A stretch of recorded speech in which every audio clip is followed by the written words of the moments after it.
السلام علیکم ویورز، ہم سفر انٹرٹینمنٹ اینڈ نیوز میں خوش آمدید۔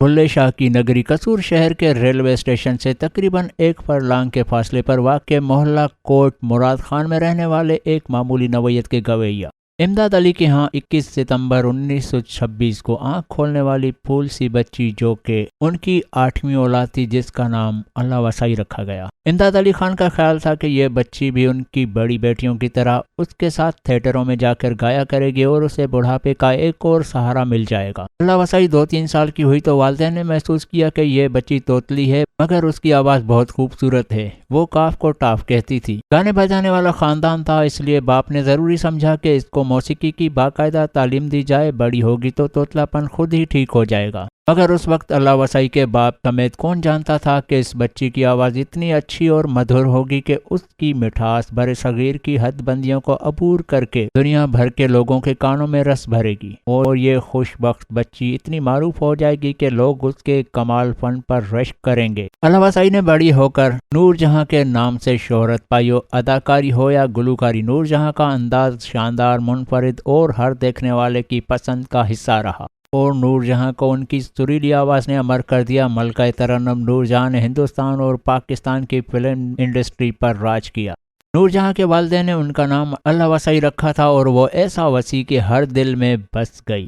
اللہ وسائی 6 سال کی ہوئی تو باپ امداد علی نے اسے محلہ کوٹ مراد خان میں گھر سے قدرے بڑے ایک استاد گویے فضل حسین خان کو اپنی بچی کے لیے موسیقی کی تعلیم دینے کی استدعا کی۔ فضل حسین کے پاس پہلے ہی محلے کی بچیاں موسیقی کی تعلیم لینے آیا کرتی تھیں۔ اللہ وسائی پہلے دن اپنے استاد کے روبرو 2 زانو ہو کر بیٹھی، نہایت ادب کے ساتھ اپنے باپ اور استاد کی گفتگو سنتی رہی۔ فضل حسین خان بچی سے مخاطب ہوا، آلاپ لگائی اور بچی سے کہا کہ وہ بھی اسی طرح آلاپ لگائیں، اور جوں ہی اللہ وسائی نے آلاپ لگائی تو استاد فضل حسین خان دنگ رہ گیا۔ جو آوازیں اس کے گلے سے نکلی، بچی نے بھی اسی طرح سے آلاپ لگا دیا۔ استاد بھانپ گیا کہ یہ کوئی معمولی بچی نہیں تھی۔ تعلیم شروع ہو گئی۔ فضل حسین نے ابتدا میں اللہ وسائی کو پنجابی فوک گیت اور گانے سکھائے، مگر پھر اس نے اللہ وسائی کی آواز کے اتار چڑھاؤ اور سانس پر مکمل کنٹرول دیکھتے ہوئے فیصلہ کیا کہ وہ چونکہ عمر رسیدہ شخص ہے، کیوں نہ اس بچی کو ایسے استاد کی شاگردی میں دے دیا جائے جس کی عمر کا اس بچی سے بہت زیادہ فرق نہ ہو۔ لہٰذا اس نے اللہ وسائی کو اپنے بھانجے استاد غلام محمد کی شاگردی میں دے دیا۔ استاد غلام محمد پکا گانے والا تھا۔ اس نے اللہ وسائی کو کلاسیکل موسیقی کی تعلیم دینا شروع کر دی اور موسیقی کی اصناف سے روشناس کرایا۔ اس وقت اللہ وسائی کی عمر 7 سال تھی۔ اللہ وسائی کی بڑی بہن ایدن بیگم اور گلزار بیگم کے ساتھ ان کی ایک کزن حیدر بیگم تھیٹروں میں گاتی تھی۔ ایدن بیگم کی آواز بھی بہت عمدہ تھی، مگر قسمت اللہ وسائی پر مہربان تھی۔ امداد علی نے اللہ وسائی کو بھی تھیٹروں میں گانا گوانا شروع کر دیا، مگر ان تینوں کی کمائی سے جو پیسے ملتے تھے وہ اتنے بڑے کنبے کی کفالت کے لیے کافی نہ تھے۔ ان دنوں ہندوستان میں کلکتہ فلم انڈسٹری کے بڑے چرچے تھے۔ بڑے بڑے فنکار اور اداکارائیں کلکتہ کا رخ کر رہے تھے۔ امداد علی نے بھی قسمت آزمائی کی ٹھانی اور کنبے سمیت کلکتہ چلا گیا، اور وہاں اتنی بڑی انڈسٹری میں دیوان سرداری لال نے اس بچی کا ٹیلنٹ دیکھ کر امداد علی کو مشورہ دیا کہ مختار بیگم جو گانے میں اپنا ثانی نہیں رکھتی، اگر وہ اس بچی کو سرپرستی میں لے تو اس کا مقدر بن جائے گا۔ اس وقت اللہ وسائی کی عمر 11 سال تھی۔ امداد علی کو یہ مشورہ پسند آیا اور وہ 2 سال لاہور میں رہنے کے بعد دوبارہ کلکتہ منتقل ہو گیا،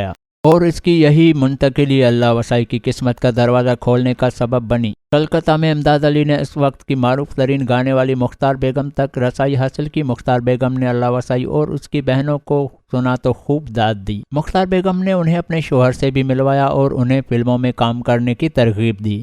اللہ وسائی کو میدان تھیٹر جبکہ اس کی بہنوں کو سیٹس کرنالی کی کمپنی میں کام ملا جس کا نام انڈیا مووی ٹون تھا، اور اس کے بعد ان بہنوں کا کلکتہ میں نام پنجاب میل پڑ گیا، مگر مختار بیگم نے اللہ وسائی کا نام تبدیل کر کے نور جہاں رکھ دیا۔ اور جب 1945 میں کے ڈی مہرا کی پنجابی فلم پنڈ دی کوڑی میں تینوں بہنوں کو کام ملا تو تینوں نے پہلا فلمی گانا گایا۔